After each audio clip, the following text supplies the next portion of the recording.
Hello again, everybody, and welcome to another episode of Fun and Games Podcast. I'm Geoff Moonen, And I'm Matt A.K. Stormageddon. and you're listening to episode 171.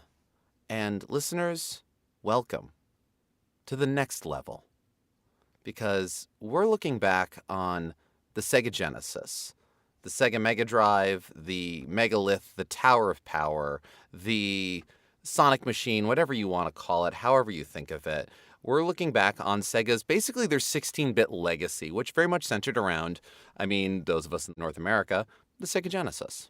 And we are super excited to be having probably the most perfect person to talk about the Sega Genesis, the number one guest that I thought of to have from G to the Next Level on YouTube and Twitch, as well as all over the internet at large. It is G from G to the Next Level. G, thank you for joining us. Hey, thank you for having me once again. That means a lot coming from you. That I'm the first person that you thought of for this, so I really appreciate it. Yeah, I pretty much said to Geoff, all right, if this wins, I'm going to message G first, and if we can make it work, I want you to come back. Because when you came on our Sonic retrospective, and then I went looking through a lot more of your content after, I went, oh, you're not just a Sonic fan, you are a Genesis and Sega fan, and probably one of the more extreme fans that we've ever met. So quickly, before we get into a brief history of the Sega Genesis, why don't you just give folks a little brief elevator pitch on what you do over on YouTube and Twitch?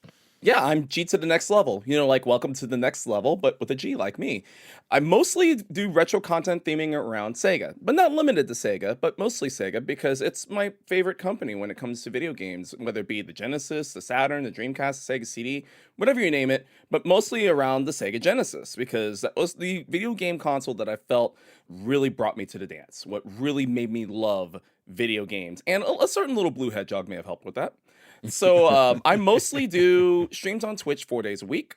Again, it's all retro themed, but in the midst of that and my YouTube channel, which is all kinds of different type of retro content, I have a series called Growing Up Genesis. It's a whole project where I'm covering every single officially licensed Sega Genesis game released in North America from A to Z. Now on YouTube, it'll be in alphabetical order. On Twitch, it's mostly alphabetical order because I plan the schedules out depending on, how long a game takes, how many times we want to try it, how long we want to cover it, but every game gets touched. And as of this recording, we are now in the letter L. We just started the letter L in Growing Up Genesis. Wow. And of course, once Genesis is done, we're going to cover, as long as things are going great, we're going to cover every single console. So that means Sega CD, 32X, Master System, Saturn, Dreamcast. Maybe the Pico, if I can get the Sega Pico together. But yeah, we'll be covering every one. But yeah, that's me.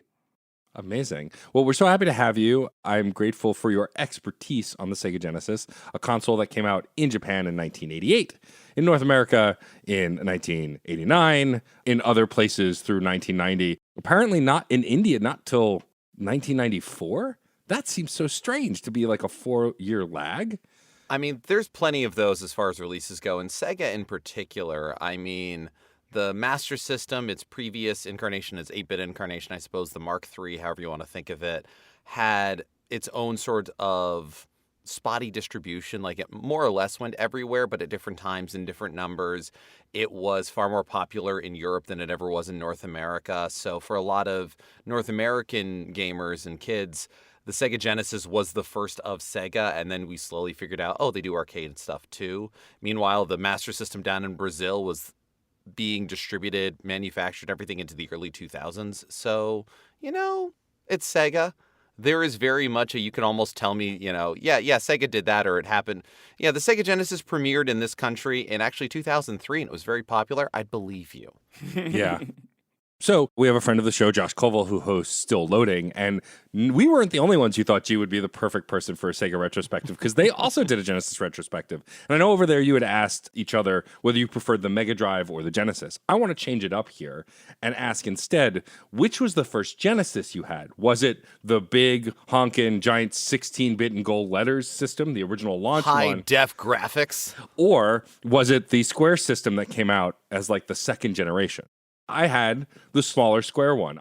I think we talked about this when we've talked about the SNES before, but I was late to both 16-bit consoles, and the Genesis I didn't get till I got the Square one, and I think it came with Sonic 2, maybe 3? I don't really remember. I don't know if 3 was ever a pack-in title. I don't think so. It must have come with Sonic 2, and I remember loving it. I think it came with a 6-button.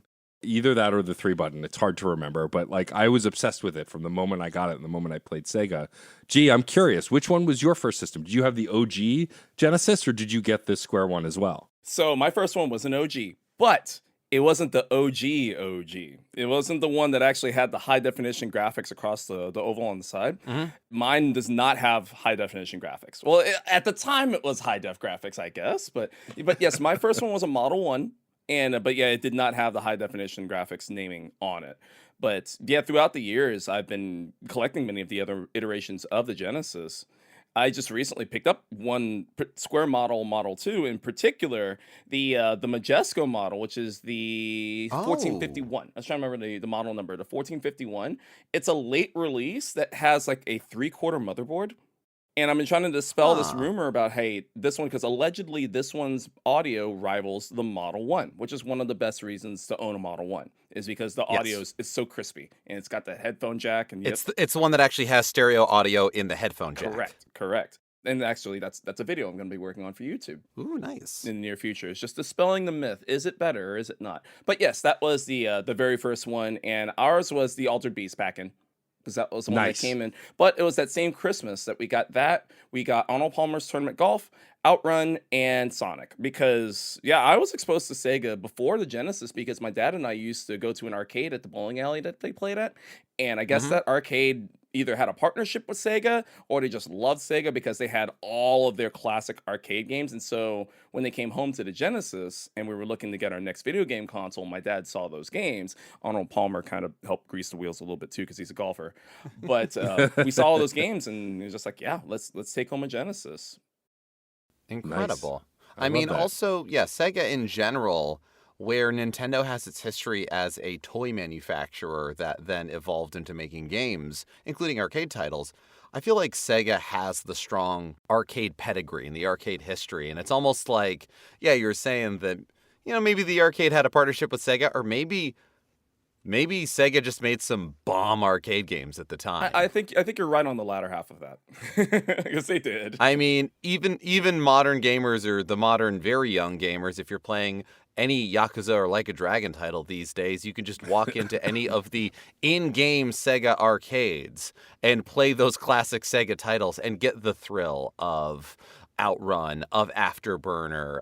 Not just the Yu Suzuki-made arcade titles, but plenty of good ones. And the Sega Genesis was very much, I feel like it made its hay on 3 strong pillars, certainly in North America. Arcade titles.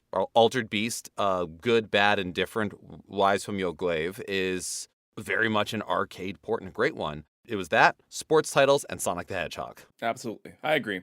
A fourth one I would like to add, classic space shooters, shmups.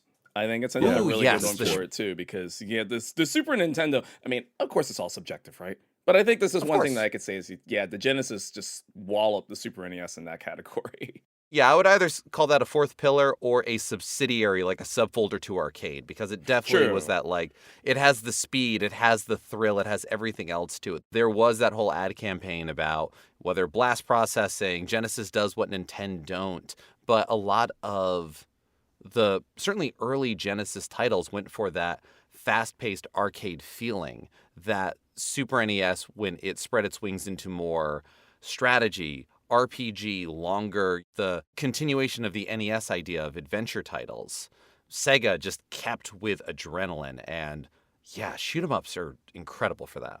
Yeah. Before we get too far away from it, Geoff, what was your first version? Did you have the Model 1, the Model 2? Model 2. Yeah. I grew up without a Sega Genesis in my home. I played it at friends' houses. In the same way that I never had a cat growing up, but I have known many cats because most of my friends growing up were cat people. I did not have a Sega Genesis console to plug into the TV growing up, but I was friends with Sega people. So, I had my Game Gear, and then I would play the big Sonic at friends' houses. Amazing. And when I finally got one of my own, I picked up a Model 2 at Funko-Land when I was in high school. I remember having a Genesis at the height of its popularity, and I remember We're going to get to the attachments like the 32X and the Sega CD and all of these other things that kind of felt like the future of video games. But I do remember it around the time that the 32X came out. And this was how the arcades kind of screwed me over a little bit with the Genesis. And it's a story I want to talk about before I forget. So I had Virtua Fighter on the 32X. I loved the original Virtua Fighter. And on 32X, it played like the arcade Such game. a good It was port. great. It was one of the best arcade ports I had played at the time, and I was like, oh, this is amazing. And then I heard that Virtua Fighter 2 was coming to the base Sega Genesis. I was like, hell yeah, I can't wait to play the sequel. I love the arcade of this. Man, was the port of Virtua Fighter 2 one of the worst piss poor games on the Genesis. Oh, Like- see,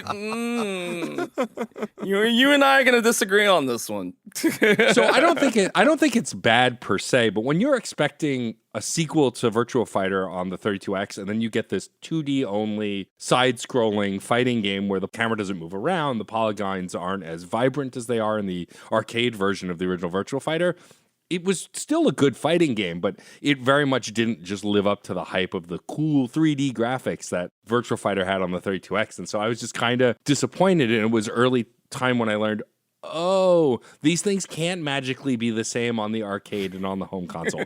Now that's not necessarily true. But back then I had no idea. Like that reality just hadn't sunk in. Yeah, this feels like a Doom on Super Nintendo situation. Oh where yeah. on its own, you're like, this is an affront to humanity, but also it plays and it is Doom. And when you look at what they did to make it happen, like, I got to shake some hands. I got to give some high fives. Like, that is incredible. And Virtua Fighter 2, yeah, no, it's, if you're comparing 32X to base Sega Genesis, of course you're going to get disappointed, but it did function. It did play. I remember playing Virtua Fighter 2 on the Genesis. I agree. Yeah, no, I agree. it Like played. it played, and to me, it still feels faithful to the arcade, which is odd enough. Yeah. It doesn't have the presentation, of course, for obvious reasons. Right. But I feel like because the combo moves are there. I mean, they are missing. I forget who they're missing. I know they're missing a character or two. They don't have Shun. Like they don't have Shun, Right. but I know they're missing the characters. But I think it was just a really neat attempt. I still kind of question, going off with you though, Matt, I do question why they made it. Yeah, because that's especially exactly because it. the original was already out on Saturn and 32X. So it's like, it's cute. Because they had I'll to give it make that. moves. Yeah. Yeah. That was really the interesting thing that I noticed, and certainly in looking back as a collector now, the very wild thing about that era of Sega consoles, the idea of like, okay, that was definitely the time of, okay, Disney's releasing a game. It's coming out on Super Nintendo, Sega Genesis, Game Boy, and Game Gear. Okay, they're all going to be a little different. They're all going to be whatever. There came a point where it's like, hi, we're going to release the same game on the Sega Genesis, the Sega CD, and the Sega 32X. Are they like each their own kind of game? No, they're the same game. They've either got a different music tracks or slightly bigger resolution or something like that. We're just selling it to everybody so you can get it for whatever iteration that you have Voltroned your Mega Drive into. You can buy it. It's wild. The way that the Genesis worked versus the Super Nintendo, it's funny because I grew up with the Genesis. I got an SNES very late. We've talked about this before, but like I got it around when Donkey Kong Country came out, which is like so much later in its life cycle, and still ended up playing a ton of games on it. But like with the Genesis, I remember getting it, I think, with Sonic 2 and being excited for the release of Sonic 3. And then finding out that like less than a year later, I was going to get another Sonic game with my favorite new video game character ever, Knuckles the Echidna. It just felt like Genesis hit in certain ways that a lot of other games didn't. And a lot of games that were multi-platform I even really associate with the Genesis. Like to me, Earthworm Jim is a Genesis game. I know it was on both platforms, but also the music was composed for the Genesis, so it sounded better on the Genesis. And so like to me, Earthworm Jim 1 and 2 are Genesis games, even though they were multi-platform. And there are a bunch of others too. Like I think about the Genesis version of Aladdin. This is like the oldest debate of our time is like, what was the better Aladdin game, Genesis or Super Nintendo? And I'm kind of at a place where I like them both for different reasons, but my version was the Genesis version because that was the version I had and that I played growing up. And I didn't play the Super Nintendo version until many years later. Yeah, same. And it's like, I just think that's really fascinating about this era, especially with licensed game, that they would not be identical on every console. They had to be made differently. But also there was something about Mario versus Sonic. It just felt like it was no contest when I was younger. Like Sonic had an attitude, the characters were more colorful, the world was really wacky. I loved the Mario games. I mean, we did a whole side quest episode about how integral Super Mario World is. Yeah. But like for me, the Sonic trilogy, and even to some level, quirky games like Sonic Spinball really kind of defined video games of that early era for me. It felt like anything could go on the Genesis, right? There were games that, even like I think of Eternal Champions, a game that if you didn't own a Sega Genesis, you had no idea what the hell that is. But any Genesis owner that I mentioned that to go, oh yeah, Eternal Champions, that game rules. Yep. Because it was so integral to the Genesis, and it was games like that that kind of really, that were just outside of what the norm was, that kind of, I think, gave Genesis its life. Yeah, it was kind of the way that when Sony released the original PlayStation, it really leaned into a certain kind of attitude. And I do mean capital A attitude. The age that we're aiming for is 19 kind of thing. You know, the you are not ready, the here's extreme sports, the here's, big crazy violence about everything. Sega Genesis was very much the almost got those same people when they were 13. Kind of edginess, kind of whatever it is. And it's a Saturday morning edginess, but it is still there. Yeah, the Sega Genesis was one half of probably the strongest console war that I can think of.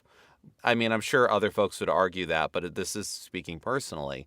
And I mean, you've got those things like, well, which Mortal Kombat had the blood code? Well, it was the Sega Genesis. So Saturday morning edginess. In my opinion, I feel that's really the only console war out there, because once you get to a certain point, all the games there are only like minuscule differences between like say a game on PS3 versus being on Xbox 360 and that sort of thing. Yeah. There's only like little minute differences, or you might get an exclusive character. But in the fourth generation, man, it's just those playground debates on what is better between the Genesis and the Super Nintendo. And I love how you brought up how some games feel like that they were made for one console and not for the other. It's like, I totally agree about Earthworm Jim. And that's like kind of how I feel about many of the games that Acclaim/LJN made. You can tell that they made like Bart's Nightmare, Maximum Carnage, all of that. You can tell they made those for Super Nintendo before they moved them to Genesis. Like, you can absolutely tell on that note. But then I love how stuff like Konami will come around and say like, hey, we've got the Ninja Turtles, but we're going to give you two separate games. So you might want to buy both, actually. Or what? Oh, you like Rocket Knight? Okay, well, Rocket Knight's getting a sequel, Sparkster. It's totally different on Super NES and Genesis. I love that. I can't remember if that was a Konami edict or if that was something that Nintendo did. I don't think so. I think it was a Konami edict for sure. Okay, because I remember in the NES days, Nintendo was very much if you release a game on our console, it has to be distinct from any other version you do, which is why we got a lot of those sort of open-ended exploration games of arcade titles. Oh, right. So this is why I think, of Castlevania, where, we got Super Castlevania 4, we got Dracula X, whatever else, but we got Bloodlines as a very different thing. Konami absolutely did that. The Ninja Turtles in general, I mean, Tournament Fighters, they had 3 completely different versions. Absolutely. So. And that's what's cool, because like Capcom, for example, Capcom put out their games on both consoles, and they were roughly about the same. But then what's interesting is that Konami would do something completely different. Like Sunset Riders, for example, I think is way better on Super NES versus Genesis. But then you've got ones like the Tiny Toon Adventures game. I feel it's better on Genesis over Super Nintendo. So it was those cool little debates that you had back in those days. And it's just, you don't really get that now. And kind of the vitriol between Xbox and PlayStation, just, it's no fun. And honestly, a lot of it I don't like being a part of. I'm just going to sit over here in the corner with my Switch, just chilling. Well, I feel like those conversations now are more about the exclusives specifically and not the different versions of the same game. And man, G, am I so glad that you brought up Rocket Knight Adventures. That's the thing that I think makes the Genesis special to me, is like I was saying about Eternal Champions earlier, like if you had a Genesis, there were games that you absolutely knew. But meanwhile, when Limited Run, I think it's about 3 months ago now, announced that they were doing a collection of Sparkster and Rocket Knight for modern platforms, I bought a hard copy version of it for Switch that hopefully is shipping soon. But I got so excited and I shared it with all my friends, and all my friends went, what is that? Right? I have no idea what you're talking about. Meanwhile, Rocket Knight Adventures was a game that I think I got as a gift. I can't honestly remember how I got it, but I was obsessed with. I played it over and over and over again. As I talk about it now, I can hear that opening level theme in my head as you're fighting the armored pigs. There was something so special about it, and like a mascot that I loved that never came back. Like we got those 2 games, and then they were like on the Xbox Live Arcade for a while, and then I think there was like a remake of the first game that came out at one point, but that was kind of it. Like there was never a franchise. But to me, Sparkster was one of my favorite video game mascots because I just loved those original games so much. And I think there's a lot of that on the Genesis. These these games that are kind of lost to time, franchises that didn't continue, but that felt almost invaluable to the core of what the Genesis was. Oh, totally. Yeah. And something interesting that I'm kind of realizing as we're talking about this, something about the games that feel like they belong to one console or the other, Nintendo versus Sega kind of idea. I feel like Sega in that attitude idea has almost comic book cred to it. And so I think a lot of the platformers and action games that were mascot based, if they were on both consoles, felt more Genesis. Earthworm Jim feels more Genesis. Arrow the Acrobat kind of thing. Yeah. Any of these where you've got like a cartoony whomever, yeah, they're fine on Super Nintendo. It doesn't feel like an affront to anything, but it does feel more at home on the Genesis. Maybe that's just me, but I think it might be a bit of the comic book idea, that early 90s indie comic book feel that kind of lets that in. I'm so glad you bring up comic book feel, because it brings up one of what I think is one of the most underrated beat 'em up games in the history of video games that most people now don't even know of. But Comic Zone to this day is a day one purchase as a kid. And it's got some of the best music, graphics, narrative. What a wild design. Mm-hmm. Wild design, and then a story about a comic book artist who gets sucked into his own comic book by the villain of the comic. It feels like a movie script. Like, I'm honestly surprised this game was never adapted for a film. Quite honestly. Well, after Cool World. It was. Well, yeah. It was so ahead of its time. I honestly, like, Comic Zone, I feel was a victim of just being released too late. I think that was its biggest because it was at the problem. end of the life cycle. It was right? close to it. I think so. It was close to the end of the life of the Genesis, and because it's not for a fault of marketing, people knew it was out there, and it got critically acclaimed. Like, people loved it, but It was released nearly a full year after the Sega Saturn debuted. Right. It was released in, and also to cite our sources, pretty much everything I'm quoting is pulled from Wikipedia. It was released in North America on August 2nd, 1995, whereas the Sega Saturn was released in, November of 1994 in Japan, in May of 1995 in America. The 32X had been out since November of the year before, and then Comic Zone happened. So, yeah, I think you're right. It was one of those, like so many incredible games that were released in the autumn and the sunset of their consoles. After everyone really got a feel for them and knew how to make them sing. oh yeah, 100%. And Comic Zone now honestly has a real soft spot in my heart and a real fond memory of it now, because like for the longest, because I played the game since it first came out, and I always struggled. It's a hard game. You really gotta buckle down. Yeah, You gotta absolutely. learn it. It's hard, and I could never get the good ending. Like every time that I tried, it's like I could never to save Alyssa. Like I could never get the good ending. I would get to the end, but it would just take too long, and she would die before I get a chance to save her. And just last year on stream and during my growing up Genesis A to Z, I finally got the good ending. Literally, I think if I was Nice. off by a second, she would have died. And my heart was pounding, like it was racing. I felt like I was going to cry. I was just that happy. I was like, finally, after 30 so odd years, I finally did it. And I was just like, yeah, we're all celebrating. And then I was like, okay, what game is next on the A to Z? Contra Hardcore. Ooh. Oh, boy. We're going to take a quick break. Yeah. I need to go cry in a dark room for a while. Right? But yeah, Comic Zone was amazing. And yeah, it's one of those games that's just between, like, say, that and Rice Star, the ones that were just absolute gems that I feel were just a victim of being released too late. And because of the time period, and Sega was trying to figure out what they were doing with the Saturn and all of that kerfuffle, that I think they just got lost in the shuffle. Yeah.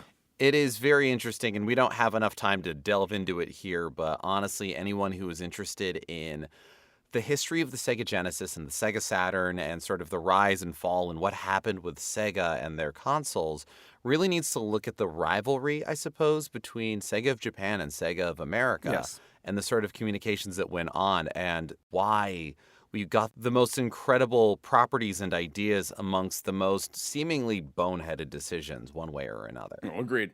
100% agree. I think talking about Comic Zone also brings up an important part that we were talking about the defining genres of the Genesis. And for me, the way I played the Genesis, besides Sonic and Rocket Knight as being platformers, the majority of the games I actually owned for the Genesis were beat 'em ups. And I feel like there was a beat 'em up renaissance on the Super Nintendo and Genesis. And of course, the big one for me is the Streets of Rage series. Oh, absolutely. Talking about franchises that were so focused and specific to the Genesis, to this day, People even playing Streets of Rage 2 for the first time, even if they don't like how hard the game gets in the final act or how stiff the controls are, it's still some of the best music composition, I think, in the history of the Sega Genesis.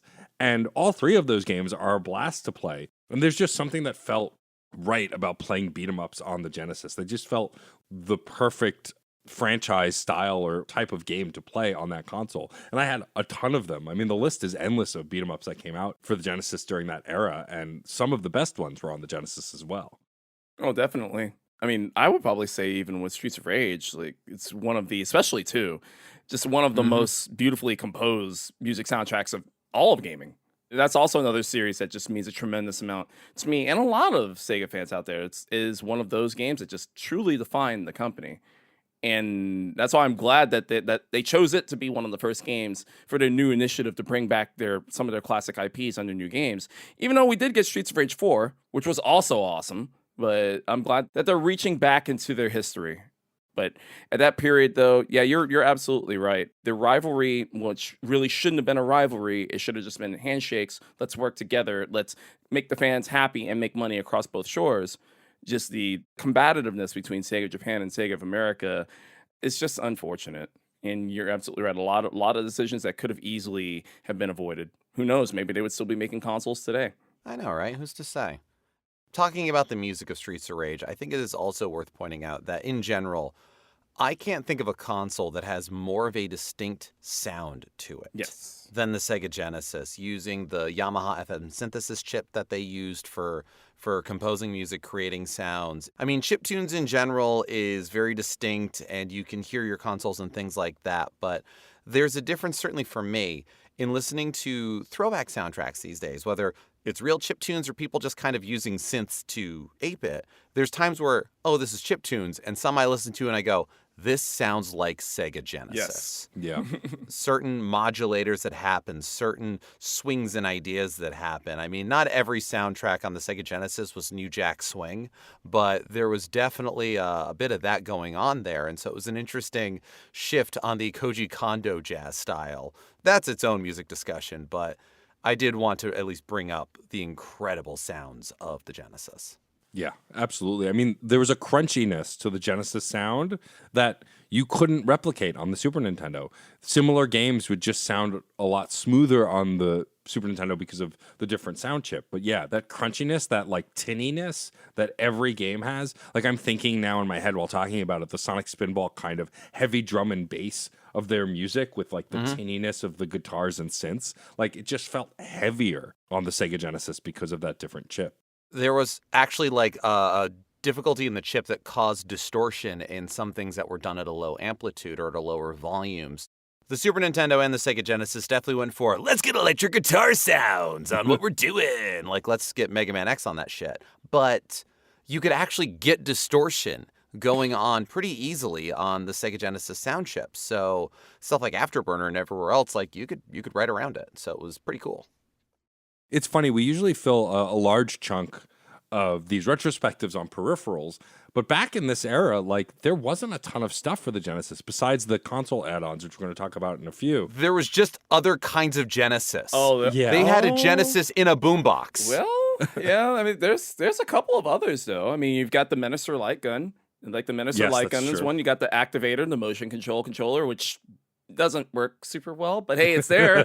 It's like it's there. There was the X-band modem, but I guess that was also on Super Nintendo. And there's all kinds of other different things, but those are the main ones that you could think of aside from different types of controllers. Right. Oh, yeah. Right. Controllers, of course. Now, here's a question. Does the Sega Channel count as a game or a peripheral? Ooh. Ah, Well, Well, I mean, it's a service. Well, does it count as a peripheral when you didn't actually own it? At that point, it's more of a service than anything. yeah. Now, granted, sure. I have an adapter, but that's only because it got it after the service was already long dead. But you couldn't walk in and go buy one of them. You had to sign up for the service, and you essentially rented it. So it was one of the first real examples of a all-you-can game, like all-you-can-quaff game service that cycled out from month to month. Again, Sega, being Sega, going ahead of its time. And if it weren't for Sega Channel, who knows? We might not have stuff like Game Pass today. Sega in general, throughout their history, was working either in no motion at all while everything passed them by, or 30 years in the future. Yeah. Nothing in between, always at the same time. It's wild. I do also want to mention the arcade power stick, which was a 3-button arcade stick. Like, Nice. it's not even a 6-button. It's a 3-button arcade stick, and it's so freaking stupid, but I love it. I love like, it too. And I recall having one, and it worked. I think the best old arcade stick was the big honkin' Nintendo arcade stick. Oh, the Like, NES Advantage? Yeah. Yeah. But like this one, I have fond memories of just trying to play Eternal Champions with this thing and going, "This is better," when it definitely wasn't. But like, I loved it still. Like, I think that in the annals of arcade sticks, it's probably on the lower end, but I still have fond memories of it. There was just something about a chunky arcade stick that made it feel like a real video game. Oh, same. I've got the 3-button and I've got the 6-button, and I'll pull them out every now and then. Like if I'm playing a beat 'em up, or if I'm playing a space shooter or something like that, I'll pull them out every now and then. But you're right, because the 3-button I had when I was a kid, I didn't get the 6-button until way later, until I was an adult. So I have a soft spot for it too. There's one other Genesis controller that I have a soft spot. It's called the Genesis Stick, and it's a flight stick. It's officially licensed Sega flight stick joystick that has the A button is the trigger fire, and then there's a B and C button on the top. It has a turbo fire, but it feels like an analog stick. It's really neat, and it works really well with Afterburner. It works well with G-Lock. Like there's a couple of really good games that it works with. It was another thing that, like, I guess Nintendo did kind of had that at one point, but not really for Super Nintendo. They did for NES, but not for Super Nintendo. They didn't really have that. That's true. Yeah, I hadn't thought of that. Oh, wow, yeah, and I'm looking at this thing now. It looks pretty tight. I like it. We've been hinting at it for a while, but we should talk about how the Sega Genesis was also a transformer and had 2 different forms in its base It was a Voltron. mode. It was a Voltron. 2 additional console attachments, the Sega CD and the Sega 32X, both of which I owned, both of which I got at launch, for better or worse. You poor bastard. Yeah. So of them, the Sega CD came out first. It's one of the first CD video game consoles. It attached to the Genesis and launched with, I think, 2 or 3 games. The games I got at launch were Sonic CD, which to this day, warts and all, remains like my second favorite Sonic game of all time, just because of the Sonic Boom music video at the start of it and the anime music video. And Sewer Shark, which is by far one of the worst FMV games I have ever played. You don't know how many people I talk to have such fond memories of Sewer Shark. You are not alone. I mean, that opening cinematic to Sewer Shark, if you can get past that, you're gonna love the game, because that doesn't stop. Those lines still like repeat in my brain often. It's like, relax, pretend it's a game. Maybe you'll have a little fun. This every time, like, oh man, iconic. Iconic. There's just a certain kind of FMV game acting that wasn't exclusive to Sega CD. It was also on PC games and I'm certain other lower selling CD based consoles of the time, but it was just of the time, and Sega CD had that just optimistic feeling that FMV games are the future. We're going to have real actors, and this is how we're going to have reality in gaming, everybody. Please believe me. Please make Marky Mark's video. Please play basketball against Scottie Pippen. But don't play against Scottie Pippen. You have 4 discs to play against 4 different opponents to not even play against Scottie Pippen. It's going to be fine. Oh my god. So we're talking about just the weird decisions that Sega made, and just their real like penchant of trying to go after full motion video. This is the future of gaming. I'm like, and honestly, when you're talking about that, I didn't have a Sega CD growing up. My parents are normally okay with me in violent games, but there were some games that they didn't want to have in the house. Not necessarily for me to play. It's just one they didn't want in the house. So when they saw Night Trap, they were like, nah, we're not getting you a Sega CD. So it's like, go over to your neighbor's house and go play. We don't care, but we're not buying it for you. So I was like, oh, that's fine. But so I didn't get exposed to Sega CD until later. You look back on Night Trap and, oh my god, we're losing our minds over nothing. Yeah, it's so funny. Like, I never played Night Trap until I was an adult, and when I finally played it, I was like, this is what my parents wouldn't let me buy? I don't understand. I was finding worse things rubbing magnets on the cable box. Pretty much, yeah. Kind of idea, like, for God's sakes. But growing up, one of my friends had a Sega CD. I think of, Sonic CD. I think of the game Panic. Oh my goodness, Panic? Yeah. Switch.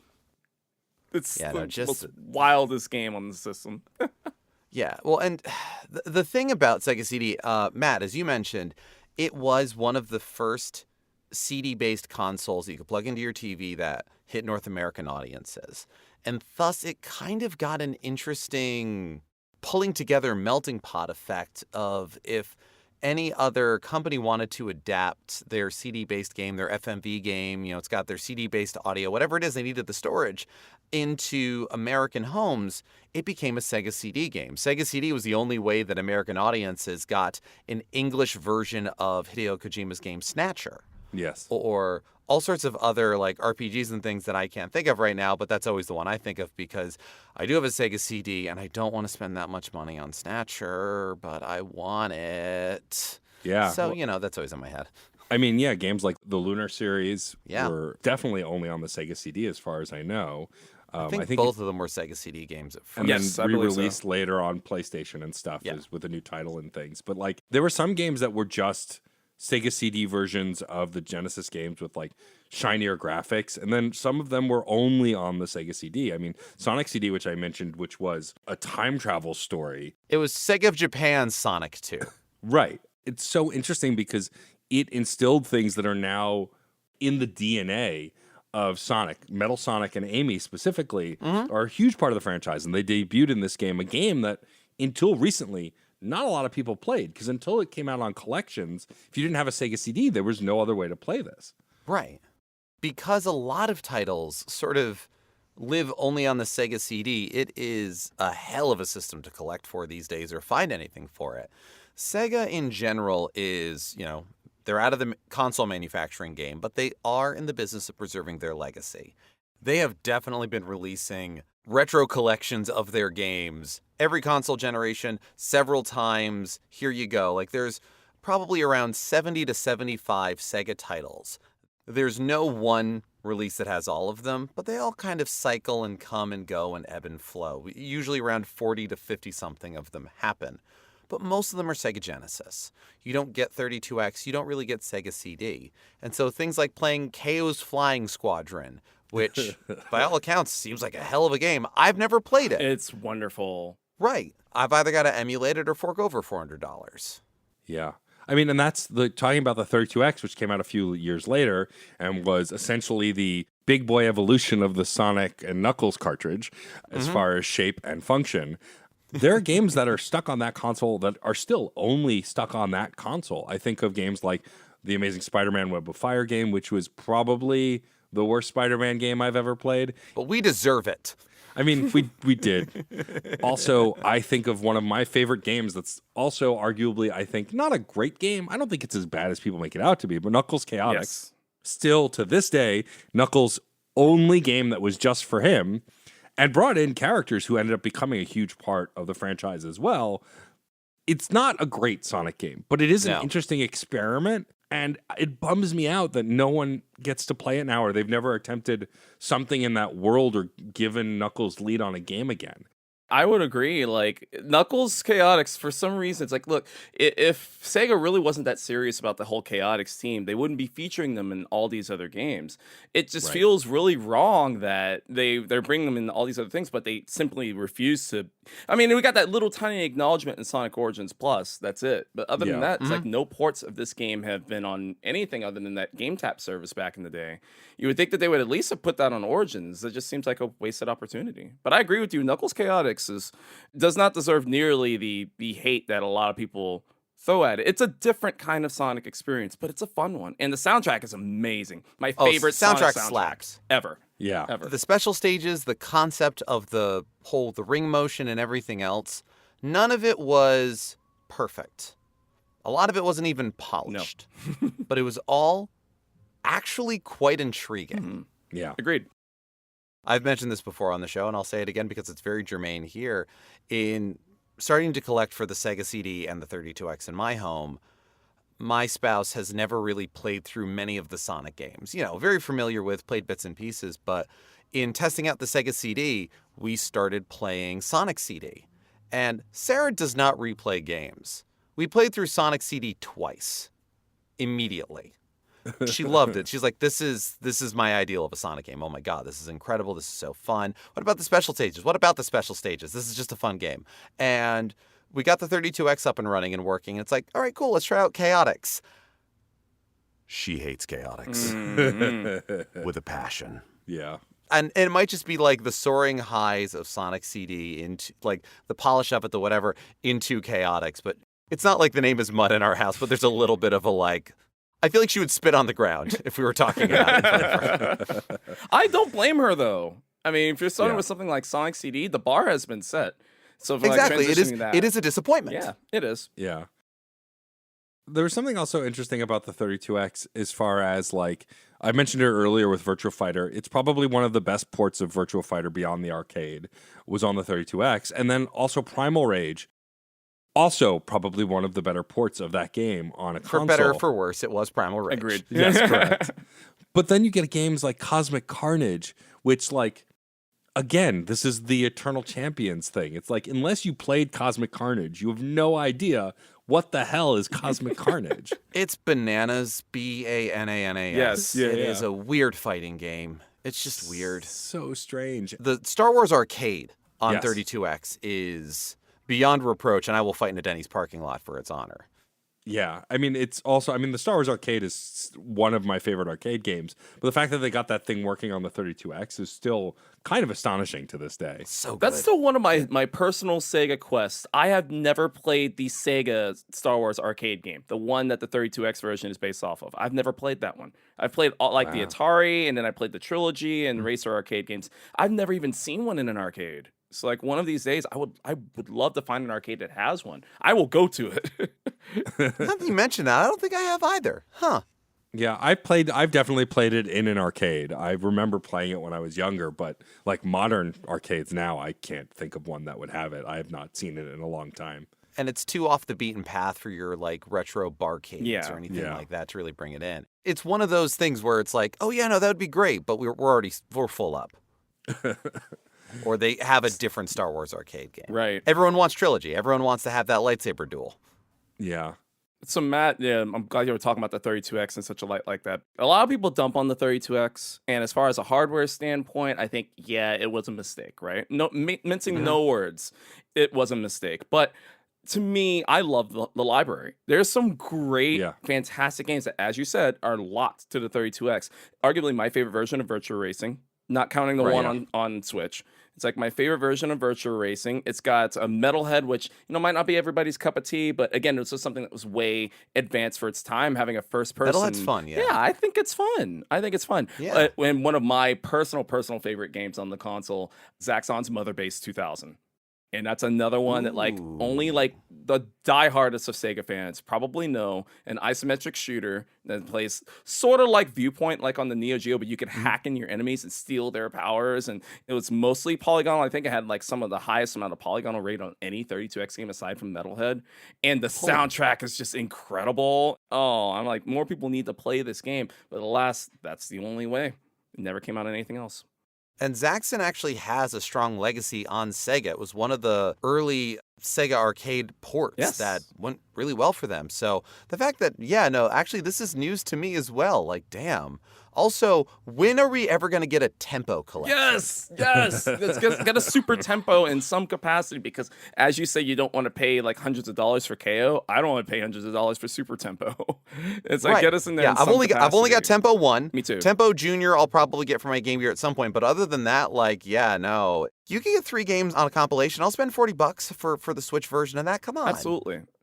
I mean, there's only like 30 games total on the 32X. 40 total. Yeah, so like exactly 40. If you count the CD games.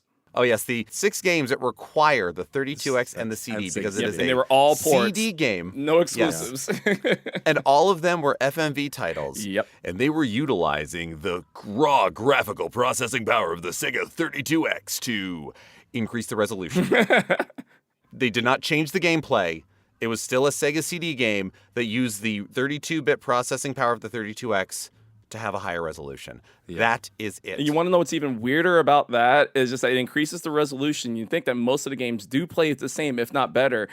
I found, because I've played them all, and I played the Sega CD versions of them all too, I found that Fahrenheit actually plays worse on 32X than it did on Sega CD. Oh, no. Yeah, like the response is worse than on the Sega CD version. I'm like, what was the trade-off? It's not worth it. It's nuts. The 32X is one of those consoles that the library's so small. Like with their Sega's initiative to like start going back to older games again and like re-releasing or remaking or even new entries in those series. I really do hope we get new compilations because I don't want to buy the Sonic Sega Genesis collection for a fourth time. Exactly. I will, Right. but I don't want to. What I do want is Knuckles' 32X collection and just give me all 40 32X games. Like they've given us Sega collections with 30 to 40 games. It seems like a no-brainer to do just a 32X collection or even just a Sega CD exclusives collection, Yes. right? Yeah, I agree. I would definitely pay premium money for Digital Eclipse to do like the Atari 50, the Geoff Minter, the Lamasoft, everything else. Like, let's do a 32X retrospective. That would be amazing. I would be Love that. all over that. The good, the bad, and the ugly of that. Like, that would put some games in front of people. You can have experiences of it. You can talk about that idea of like, yeah, why did we release a add-on that costs as much as a new console for your old console within a day of releasing an entirely new 32-bit console, Sega? Right. We're back to that rivalry. We're back to all of those things. And again, that notion of, okay, you can't spend the $399 retail for a new Sega Saturn, but you can spend the $199 for 32X. There is a world where you can make this work. We do not live in that world, and that world did not happen in 1994. But I think we're all in agreement that the 32X was not a success. It's got that Virtual Boy swag. Yeah. Which I also look Agreed. on fondly for no reason. Are the games great? Don't ruin this with truth. Think of the potential. There was that idea of a version of, as I joked before, there weren't so many Sega Genesis peripherals as there were just different versions of Sega Genesis.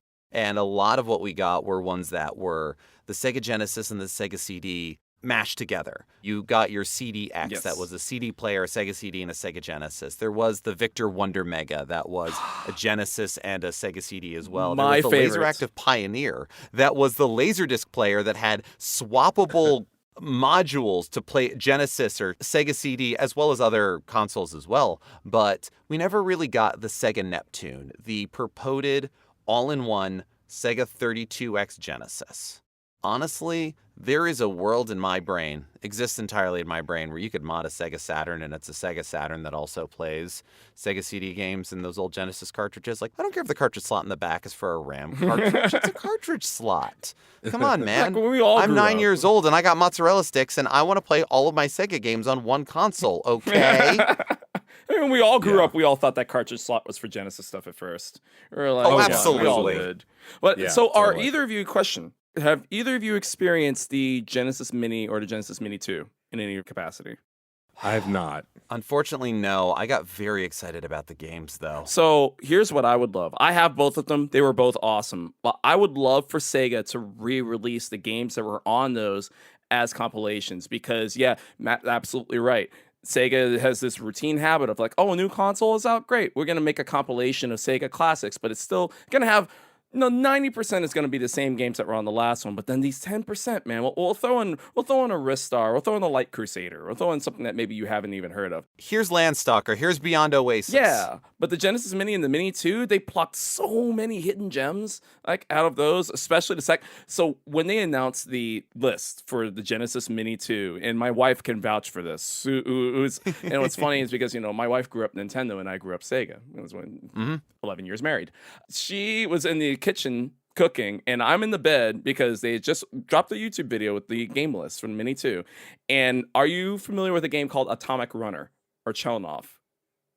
I don't think No. I By am. Data East. No. When they show, they're No. showing their games. They're like, okay, Super Hang On. I'm like, okay, cool.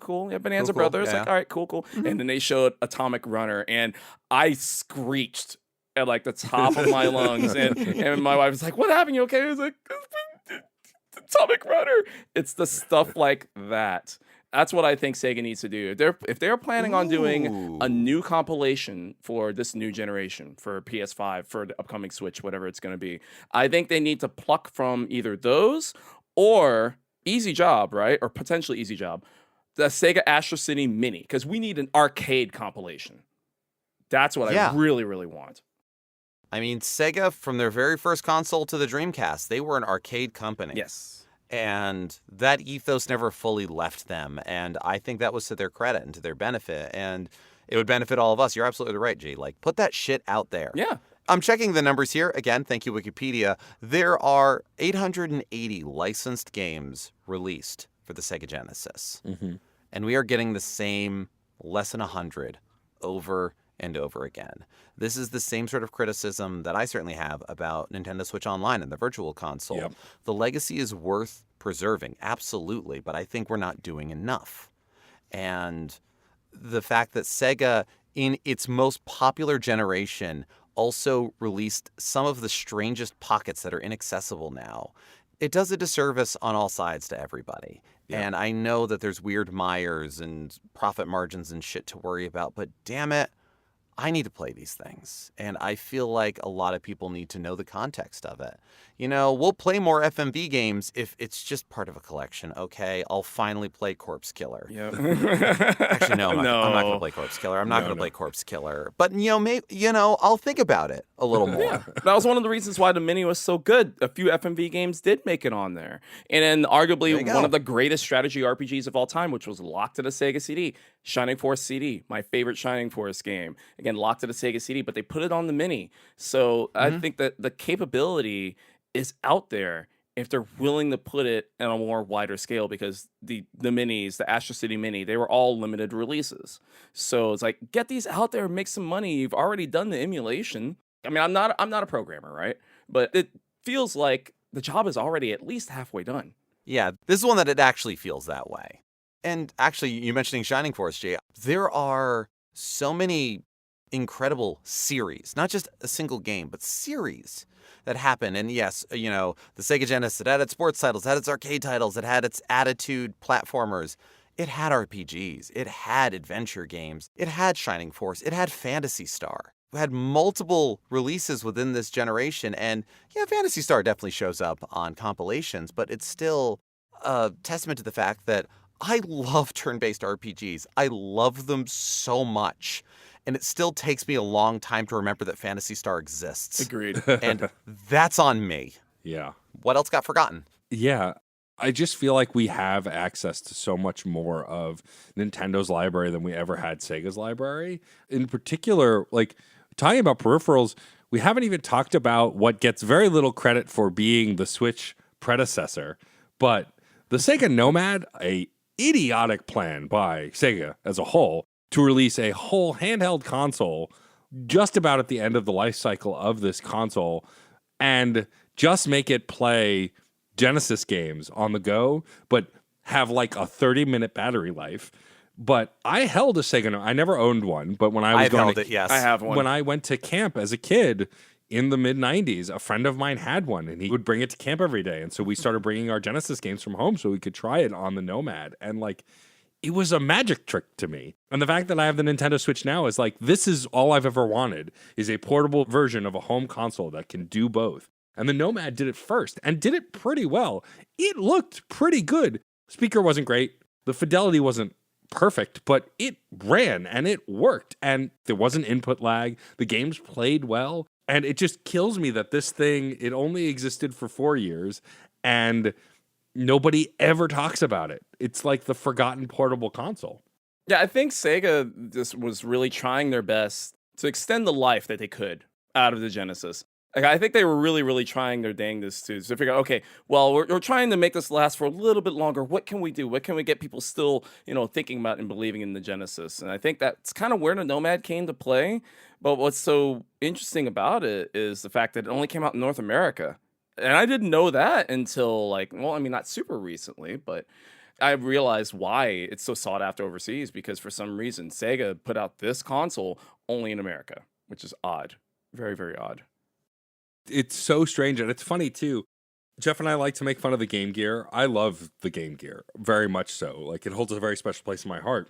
But there's something about the Nomad that, like, talk about a battery eater. You got 4 hours of battery life, but You didn't really. You got like 2 or 3. Yeah. On a good day, maybe you got 4. It's like people saying that the Steam Deck can run Elden Ring. Yeah, for 30 minutes. It's not designed to run a game that intense. And like the Nomad was never meant to like last a while, but it was still such a cool thing when like Nintendo at that point had the Game Boy and the Game Boy Color, and like they were cool, but they were playing their own games. This let you play your whole home console games on the go. I mean, I don't know anybody in my close friend circle that bought this thing. I don't even know what it cost. Do you know how much it was when it came out? I don't remember. I know I traded up for it when I got it from my local Funkoland / GameStop. Right. But I don't remember exactly how much it was. I think it was it $249.99, I think that's how much it was. That sounds right.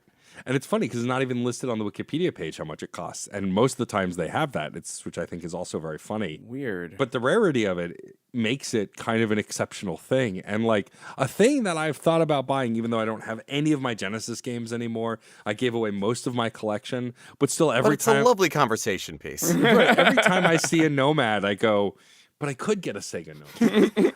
It's funny, right? We talk about the consoles that defined our childhood and why they're special. And it's very easy to say, well, there's this certain something I can't even explain. But I feel like the Genesis at its core is the embodiment of that for video games. Also, today, a kid would look at Sega and go, oh, they're the ones who make the Yakuza games and the Sonic games for all these different platforms. They've just shifted so hard into software. But when we were growing up, the Sega Genesis was like the defining console until a lot of friends, myself included, the console of the 16-bit era. Now, I love the Super Nintendo, and I will to the day I die. Some of my favorite games are on there. My favorite game of all time, Chrono Trigger, is on there. But there's something about the Genesis that feels core to me as a developing video game player. I don't know, that certain special something, like you were saying earlier, G, doesn't really exist anymore. There's still console exclusives. There's still people arguing over what console is better. But because most multi-platform games are identical now, it just doesn't feel like it matters. But this is the last era of like, if you had a Genesis, you had the Genesis version of Aladdin, and that meant something. Whereas now it would be just the same 3 versions on 3 consoles of Aladdin with the same mechanics and the same graphics. Right. But that didn't happen back then. And I think why I look back on this console more fondly than a lot of others is because of how unique it felt, especially to me as someone who's a giant music nerd. The audio of this console, as we talked about before, is just so unique and so hard to replicate that I think it makes it a little bit more special than all the other consoles that came before. I think that attitude and that feeling carries on because one of the really neat things that I love in retro gaming and this hobby and everything else is that people will make the dumbest, weirdest things out of passion. And people are still making games for discontinued consoles. I have several NES cartridges. The games were developed and produced in the last 5 years. They're all very fun and they're all really cool.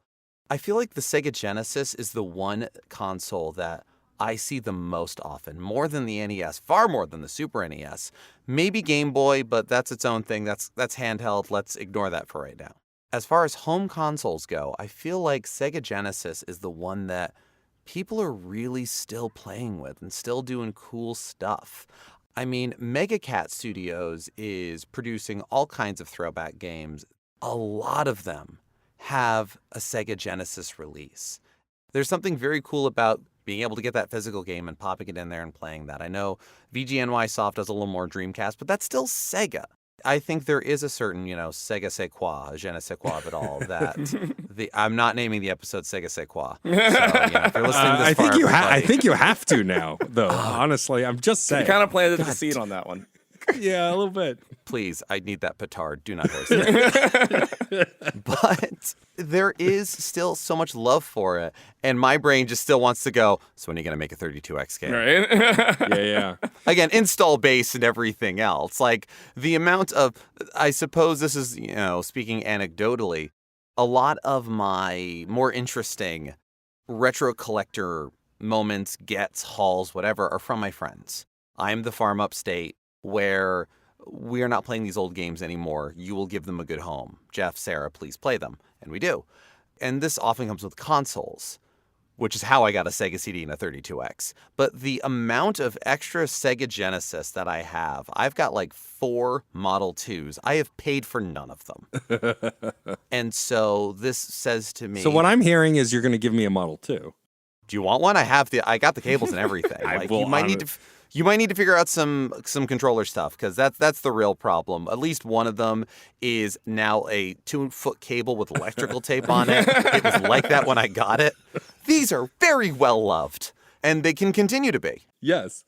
And that's why people are still doing that. And this stuff is still happening. And it's why we're still talking about it. It's great. I have been utterly enamored with somebody who has been teaching themselves all kinds of Sega Genesis programming by converting Castlevania Symphony of the Night to Sega Genesis. It looks incredible. I heard about that. Yes. Yeah. Pigsy's Dev Tutorials, I think it's called. There's also some YouTube videos from folks from Traveler's Tales that made some incredible Sega Genesis games, talking about all of the tricks they pulled to get graphical things and gameplay things to work. It is fertile ground of wild ideas, and the fact that it came out in 1988 and it is still actually fertile ground of wild ideas speaks to what a great thing the Sega Genesis is.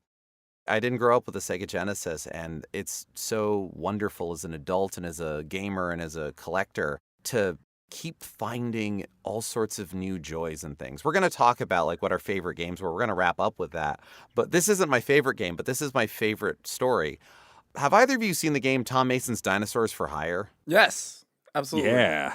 Absolutely bonkers. I didn't know it existed. Sarah and I found it in a game store once. So with this, how? What is that? No, this looks terrible. This can't be good.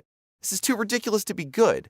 And we were in somewhere where we didn't have great phone service, and we're like, I don't know, it's like $12. We'd spend like $5 on this for a bit. And we left, we got service, and we're like, we fucked up. Yeah. And we spent a good long while, probably about a year and a half, 2 years. Anytime we went into, we don't normally have a shot list, like a hit list as far as going into a retro store. Like, are you looking for anything in particular? For a while, we were like, do you have Dinosaurs for Hire for the Sega Genesis? And nobody had it for a while. So the fact that we have it and everything else, like, I cannot wait to find more great games for the Sega Mega Drive ecosystem that I've never heard of until today, and to get excited for them all over again. That's one of the reasons why I love doing what I do. Hearing that specifically, finding those little ones that many people have never even heard of. And I feel that, like, beyond, I mean, every console's got games like that, every single one. Oh, but yeah. The ones on the Genesis just have a completely different vibe than anything else has. So yeah, you're right. And for how popular the Genesis was, you'd feel like there'd be fewer obscure titles, but goddamn. Mm-hmm. It's a lot. Yeah. I'm so glad you mentioned Dinosaurs for Hire, because until you mentioned it and then I looked up a quick YouTube video, I owned that game. I bought it when it came out. I didn't know what it was called. As an adult, I don't remember it. But as soon as I watched that Stegosaurus with a shotgun blow stuff up, I was like, or no, it was Triceratops. I was like, oh, I had this game, and I loved this game. And seeing the title Tom Mason's Dinosaurs for Hire, it's that kind of, okay, this is licensed? Yeah. This is a licensed dinosaur secret agent with guns game? Based what on is a this? comic book. Based on a comic book. Again, we're back to that comic book style. Yeah. And that was what drew us in. I mean, dinosaurs on the cover is always good for us. But just like, okay, this is licensed? How is it licensed? What is this? What the hell? We had so many things on the cover going against it, and we should have grabbed it then. But you know what? We've rectified it. I am so glad you had it growing up, Matt. I'm sure it was wonderful memories. It was. And before we start to wrap up and talk about our favorites, I do have to shout out a series of games. There's only 2 of them, but to this day are some of my favorite side-scrolling shoot-'em-ups that have never gotten new versions as far as I know, but the Vector Man games, Vector Man 1 and 2. Man. Yep. Yeah. Like, those were also at the end of the Genesis's life cycle, and like, just some of the coolest 3D graphic stuff. Like, some of the robots didn't even look like robots. They were a series of balls and spheres that moved around like robots. That's what we had back then, and we liked it. But like the digitized voices, the sound effects, the humor. This was the era of the Sega start screen where the character shows up on screen and then does a different thing every time he shows up on the start screen. Waiting animations, things like that. But it was like, Mega Man is my favorite side-scrolling platforming shooter. The only thing that can compete with Mega Man in my heart is Vector Man, but we didn't get as many of them. I love them so much, and it's a shame that they're locked to that console. And we barely ever see Vector Man 2. Vector Man 1's on a ton of stuff, but Vector Man 2 barely gets ported, and it drives me crazy because I think it's the better of the 2 games. It had the cooler power-ups, the wackier story, and the music. Oh, some of the best music on the Genesis were the Vector Man games. I wonder about how difficult it is in terms of, because yeah, those are latter day games, and so they were pulling off all kinds of either programming tricks or they were chipsets or something that wasn't necessarily common to other games. I wonder if that causes difficulty in the emulators. It might. But Maybe. it Yeah. might. It might, because like especially for stuff that has like the special chips, right? So the SVP chip in Virtua Racing. I know that there's probably some complications in that, but no, you're probably right. Just whatever techniques that they use, like say, perfect example of Kid Chameleon. I know this is Yeah. like fresh on the brain. Kid Chameleon, the sound for that game, I've noticed even on official Sega compilations or even like those, what were they called, flashbacks. Every single official one had some sort of issue with the sound for Kid Chameleon. And I never understood why. And same thing with Comic Zone too. Like Comic Zone, there's a certain type of sound that sounds really weird on, say, Switch Online, but like on an actual Genesis, it's good. But on the Genesis Mini, it's fine. Like it's weird. I believe that could be because of maybe the techniques of how they did it. Yeah. Just continuing to prove how unique the Genesis is and how much I regret getting rid of my collection. Because most of the games that I've mentioned today, I owned. And a lot of those games cost an arm and a leg to get now, too. It's such a bummer. Before we start to wrap up, I would like to give us a chance to talk about our favorite game. I will allow you to cheat and maybe have a few. Look, one of my favorite platformers of all time is Sonic 3 and Knuckles. It's one game. People who split them up and say they are separate games are wrong. Morally. Yes. It was meant to be one game that they couldn't ship together, so they ship separately. But it is a complete game when you play it together. And it is to this day, I think my favorite Sonic game of all time is Sonic 3 and Knuckles. It's hard for me to pick it as my favorite Genesis game only because Sonic games I feel like live on beyond the Genesis. And it doesn't feel Genesis enough. So I think my favorite Genesis game of all time, which I'm very excited for, its re-release I found out is coming out like next week. I don't know if I'll get my limited run version by then, but it's got to be Rocket Knight Adventure. Oh, yeah. It's just that game has some of the best music, platforming, combat, the unique way you platform by using your possum tail, the laser sword attack when you're at full health, all of it. I just love that game so much. I played it so many times as a kid. And it still drives me crazy that with all the mascot resurrections, like Crash Bandicoot's back. And I love Crash, but like all these other mascots who keep coming back, and yet no justice for Sparkster. I love that character so much. The sequel is good, but there's just something about that first game that just feels so special and so unique. The second one also, the graphics were a little better. It was a little more streamlined. There was something about the uniqueness, the newness, the weirdness, the Genesis weirdness of that first title.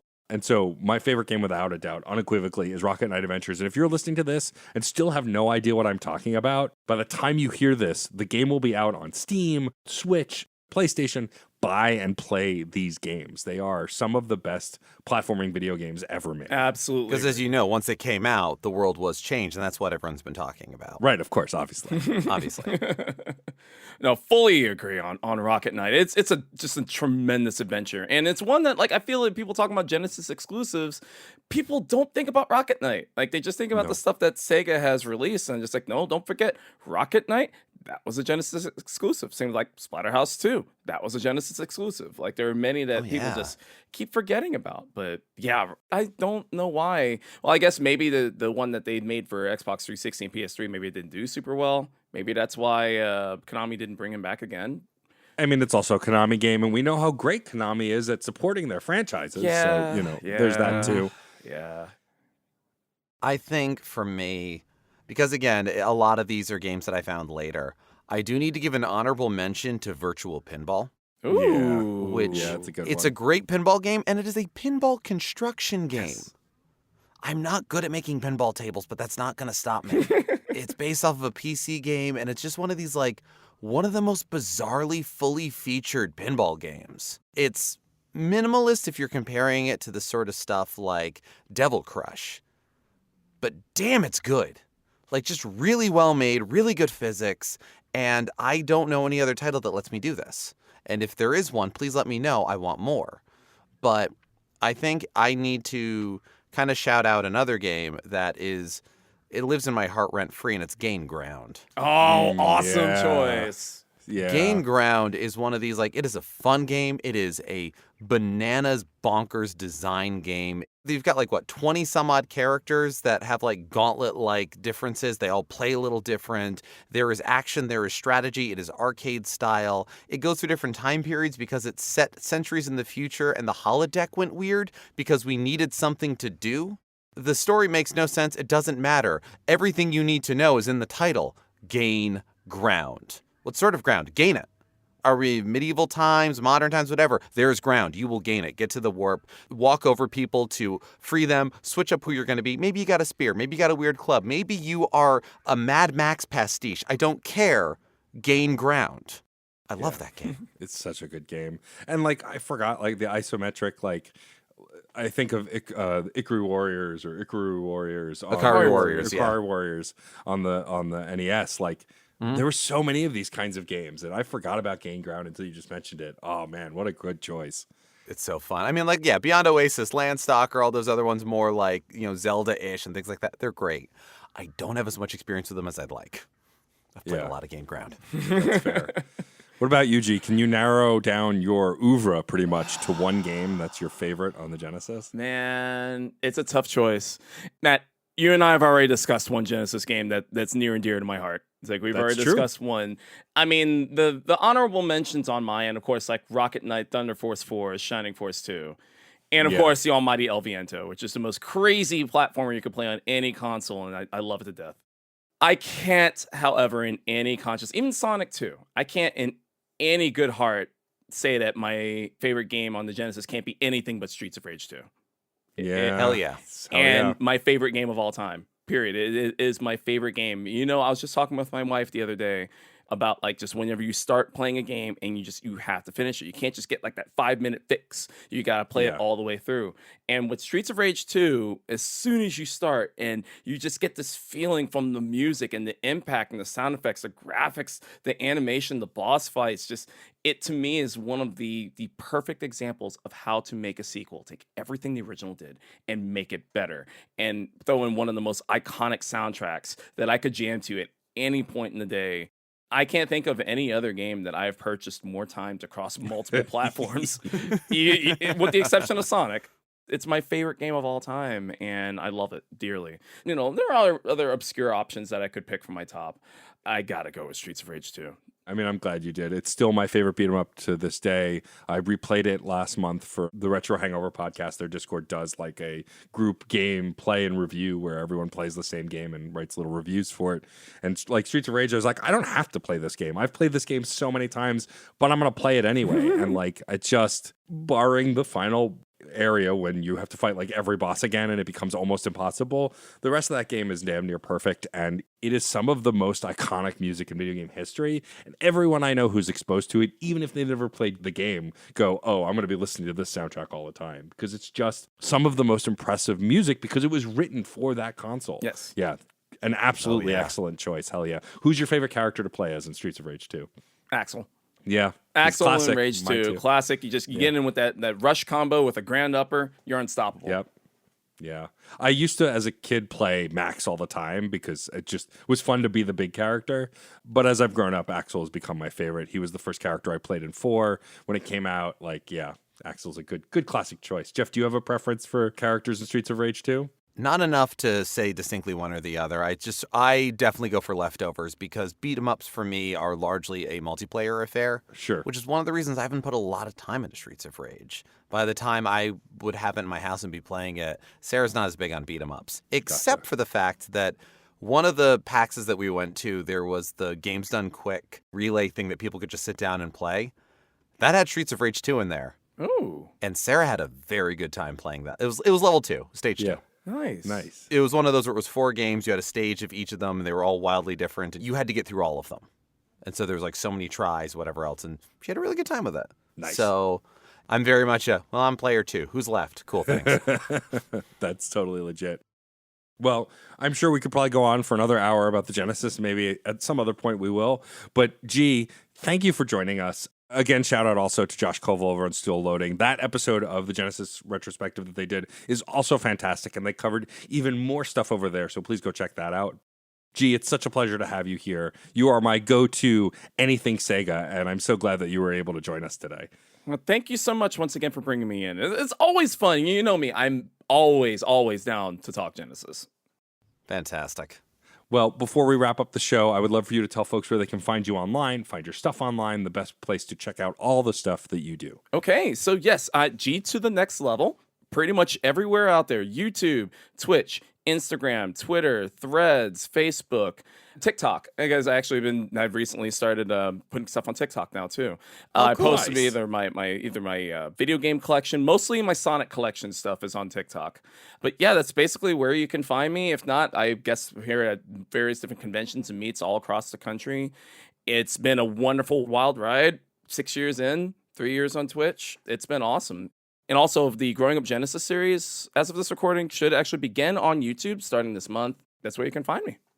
And if you are new to the podcast and this is your first time listening and you want more G to the next level, you can listen to episode 136, The Blue Dude with Tude, which we did with G to the next level, and the incredible Greg Stewart, talking about the life and times in anticipation of Sonic Frontiers of the Blue Blur. And it was also a great conversation about all things Sonic. Very much so. So there's plenty to check out. Listeners, we put it to you. Did you have a Sega Genesis growing up? A Sega CD, a 32X, a Nomad, a Pico? We're still wondering about Pico. We don't have enough experience to talk about it, but we do want to hear about it. What were some of your favorite games? What were the big excitements? Has this awakened a, oh my God, I loved this game but forgot it existed?